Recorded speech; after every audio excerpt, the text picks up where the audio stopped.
everyone. Welcome back to Persimmons and Paperbacks. My name's Elly. I'm AJ, and today we'll be doing our top 10 books of 2023. I think it actually is like top 9 because one of our top 5s overlaps. Yeah. However, both of our top 5s. So yeah. But yeah, I don't know. I think in general, like we've both read a lot of good and not so good books this year. But we're excited to share our top 10. Should we start with our overlap book? Yeah. Okay. So the one book that we had in common that we both read was In the Dream House by Carmen Machado. And yeah, this is like a memoir that Carmen wrote about her life. And it navigates like a lot of it. I feel like it navigates a lot of like, I guess like queer frustration growing up, but also like getting into an abusive relationship and kind of, I guess like dealing with that, especially as like not the traditional type of domestic abuse dynamic that people might come to expect. Mm-hmm. But it's also, I feel like even though it's a memoir, it feels kind of weird even saying that because like the format that a lot of the stories are in, they're really like very like they're not disjointed, but they're like, I think that it has very interesting like pacing and like flow. And yeah, I don't know. I don't even know what to say. I guess like I think her writing is like extremely like lyrical and like beautiful, and some of the most beautiful prose I've ever read.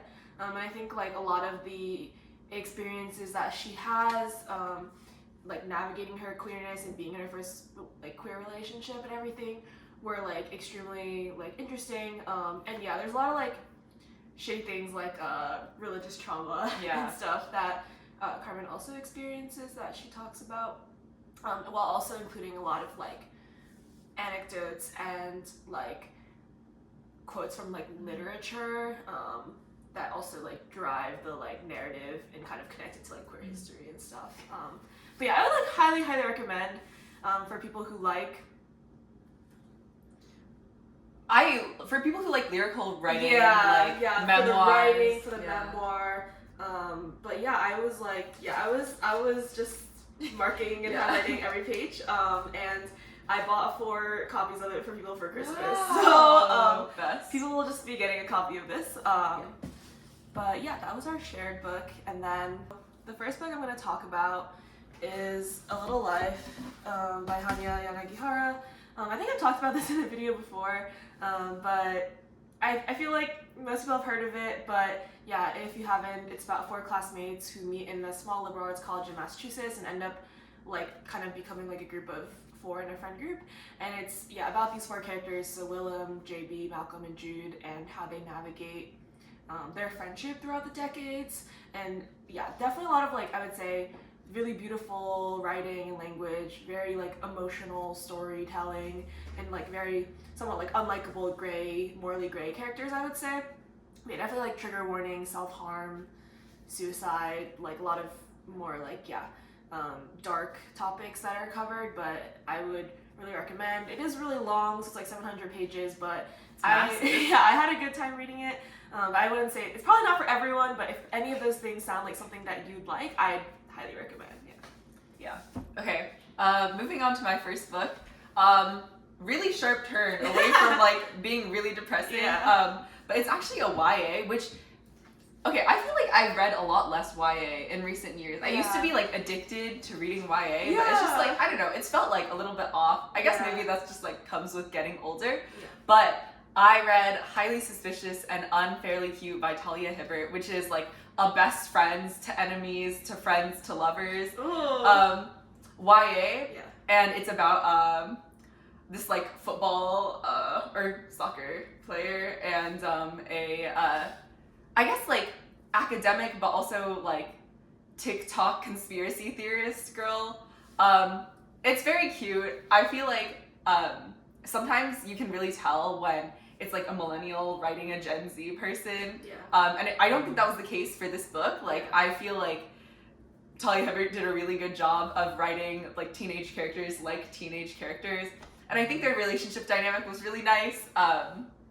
And yeah, I just really loved it. It was very cute, fluffy. Like if you really like enemies to lovers, you would love this book. Yeah, I feel like Talia and Hibbert, I've read a couple of their books, and they never miss. So yeah, no, yeah, sure. I need to read that. Okay, the next book that I have is Name of the Wind by Patrick Rothfuss. I have this nice hardcover version here. Wow. But yeah, it's like a very popular fantasy book. If you like epic fantasy, I'd recommend. I think the storytelling is like really immersive. But essentially it's about a wizard named Kavote and his adventures. He's like an orphan who comes from like a troupe of like performers and musicians who were like all killed, and kind of how he navigates school and like the world and like his own abilities and challenges, and it's kind of like told in like a flashback perspective. But yeah, I would say like the one caveat being the author is like kind of a dick and he's like kind of the worst, and like the second book was like a little bit this book is a little bit misogynistic, but the second one was like five levels above that. So I would say like that's like me and a couple of friends like main qualm with the story, but I think especially this first book is worth reading. And yeah, like I don't think he's ever gonna come out with a third in the trilogy, but I guess with all that being said, I would still recommend it, and I think like I had like a really, really wonderful time just being in this world, and I feel like when I get to experience that reading, it's like a feeling like nothing else. And I think like that because this like story was able to do that for me, like I would recommend it for anyone to at least like give it a chance. Yeah. Wow, you've had a lot of really massive books in your top 5. I feel like my books are all kind of short. Like my next book actually was shortlisted for the International Booker Prize, but it's really short. It's like less than 200 pages, I think. Really? And it's Boulder by Baltisar, who's like a Catalan writer. So like the book, like all of the International Booker Prize books, it was originally in like I think Spanish, but then translated to English, and that's why it was on the list. But yeah, it's like kind of following like this like ship worker who like is a chef on this ship, and she falls in love with this woman named Samsa during like this like ship expedition, who like nicknames her Boulder. And it kind of like follows their relationship. Like Samsa ends up getting a job in like Reykjavik, and like they move there, even though Boulder's kind of like very attached to this ship idea. And it explores a lot about I think like queer relationships, but also like queer motherhood. I think that it's very interesting in terms of like one of them really, really wants a child, and one of them really does not actually, but then acquiesces. And I think that dynamic is really interesting to read about, and not something that you often read about. And I also think that, I don't know, like to me, I thought that the writing was really beautiful as well. So yeah, I really enjoyed it, and I would highly suggest you read it. Nice. Okay, so the next book that I have, I tried to like pick kind of like different genres, so hopefully like I'm kind of hitting all the major genres that I personally enjoy. But the next book I have is Ghosts in the Schoolyard, Racism and School Closings on Chicago's South Side by Ewing. And yeah, I attended an event with a couple of friends this year that was about housing justice, hosted by UChicago, and Ewing is a professor at UChicago and like an awesome person to like follow, and like does a lot of really wonderful work in that space and like education and housing. And this book is about just like the cyclical, like very violent displacement that the US government does to like mainly Black and brown communities, and specifically through the lens of where Eve grew up, so like on the south side of Chicago, and specifically Bronzeville, which is a historically Black neighborhood in Chicago. And basically it goes through that history of how public housing was built in these neighborhoods, and then it was all torn down essentially, especially in Chicago. There's like basically no public housing, and displaces like all of these families that are there. And then what happens is when there's like less children there, politicians will be blaming the communities and saying that there's no like children at these schools, and shut down these like schools, which are often like obviously like huge pillars for the community in terms of just being able to like have a place in the neighborhood where people go to and where all your like children attend.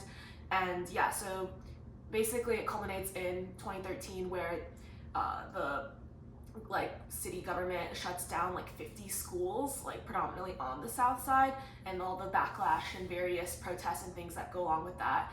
And yeah, I would say like overall it's a very like concise, short, but very like powerful history of like the ghosts of these schools and all the aftermaths of like these like very intentional and very harmful policies that these lawmakers take and in Chicago. So I think it's great if you were interested in like Chicago history. I guess like we live here, so it's like definitely something I'm like generally interested in, but I think like the applications like in terms of policy are like very wide reaching, and there's definitely obviously like very similar things that have happened at a national level and also in other cities like Chicago. But yeah, if you like policy, if you like history, education, things like that, I would like highly recommend. Yeah. Okay, I'll have to read that because I feel like that sounds really interesting, especially when you were like, it's also really concise. Yeah, which it's is very like concise. really crazy. Yeah. I also have a nonfiction as my next book, which is Weapons of Math Destruction by Cathy O'Neill, which literally like 2 seconds before we started to film, I looked on their Wikipedia page and they went like to my same undergrad university, so I was like, wow, really? love this book even more now. But yeah, basically it is a nonfiction book that's kind of like detailing all of the ways in which like big data and AI are kind of perpetuating injustices that already exist in our world. And I think it was just like a really great read for me because I'm really interested in responsible AI. And also I feel like our day jobs also are like part of this. And I was like, oh, interesting. Yeah. But I think that it's like very comprehensive, and I think it's also very like, I don't think that it's too entry level if you are someone who like studied data science or like machine learning in school, but I also don't think that it's like out of reach if you literally know zero about big data and like all of these topics. So I think that, I don't know, it's a good read for everyone, especially because there's a lot of things that have come up. Like literally when we were in college, like in California, they had a thing that was like, hey, do we replace cash bail with this like algorithm, the compass algorithm? Oh, and there's like, that is even brought up in the book itself. So yeah, very good read. Very like aligned with my academic interests, but also I think anyone would really enjoy it. Yeah. It's funny that we each have like one book that is like our academic. Yeah. Anyways, I feel like that's good that we're continuing to just read about it. But yeah, my last book is a romance book, so it is called Only for the Week by Natasha Bishop.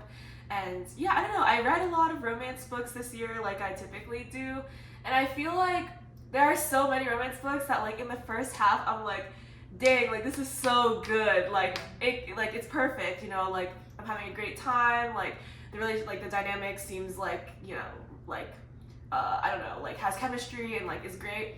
But then like in the back half, like there'll be some shit that happens in that third act that you're like, well damn, like this is terrible, you know? It makes no sense. Yeah. But I would say like I just remember reading this book and like having such a good time, and I think like Rome and Janelle's relationship in it is like very like, I don't know if realistic is the right word, but like it felt real. And I think like there's a lot of like fated attraction, and like basically like the story takes place at like a wedding where Janelle's like ex is, and I think like there's a lot of elements of like, yeah, like the fact that they're forced like in proximity at this wedding, and kind of like how they're able to like care for each other and interact during that time. But yeah, I would say like if you like very like emotional romances, like likable protagonists, like it's like pretty steamy, I would say. Like all of those elements were like really giving, and I feel like it was just a 5. Like it was a 5 stars, and it was like the perfect like summer romance. So if you're looking for something like that, I'd highly recommend. Yeah. Wow. Okay, I realized earlier that I said I don't read a lot of YA, but actually like 2 of these books are YA. Oh, because yeah. last night at the Telegraph Club by Melinda Lowe, like the characters do start out like in high school. But yeah, my last book is Last Night at the Telegraph Club by Melinda Lowe, which, wow, like I don't think this video, our 24-hour reading challenge will have come out by the time this video comes out. Yeah. But I read it during that. It was like 12 a.m. and I was like crying a little bit. Yeah. Just like everyone You're was shedding there a and I little was tear just on this couch. crying a little Yeah. bit. But very good read. It's like kind of like a historical romance, sapphic romance book. And I think like, I don't know, I feel like I don't see a lot of like queer, like Asian romance necessarily. This might be one of the only like ones. I think this is one of the only sapphic one ones. of the only sapphic ones that Yeah. exist. Yeah. But wow, like I was crying on the couch. It was so good. I think also because like I like lived very close to like Telegraph Avenue in college. Yeah. I feel like I could picture a lot of the stuff that was like a lot of the settings, and I think also like I don't know, like I just felt like the characters were written really well, and I think also like it had a good balance of being like, okay, this is not something that like I think there are some elements to it where like obviously like being queer continues to be criminalized, but especially back then it was even more, and I think it did a good balance of showing that like realistically, but also like not taking away from like this budding romance between the like two main characters. Yeah. So I feel like yeah, it still had a lot of queer joy, even though I would say it's still a realistic book. And yeah, I just really loved it. I was like, wow, this is a book like no other. Yeah. Crying. Yeah, I feel like you were immediately recommending it to Yeah. me to read, and we have a friend who's also addicted to it. Yeah. So I feel like I need to be reading it immediately. But yeah, I feel like as we've been talking, I feel like we read some good books. Yeah. And it was a good reading year, I'd say, overall. I'm excited to read some of your recommendations next year. Same. I'll be starting a little life. I don't know about Starting finishing. and finishing immediately, yeah. But yeah, please let us know in the comments below if you have any suggestions on your top books of this year, or just your favorite books in general. We'd love to read them in 2024. And yeah, thanks so much for watching. Have a wonderful day and a wonderful New Year's. And yeah. Bye.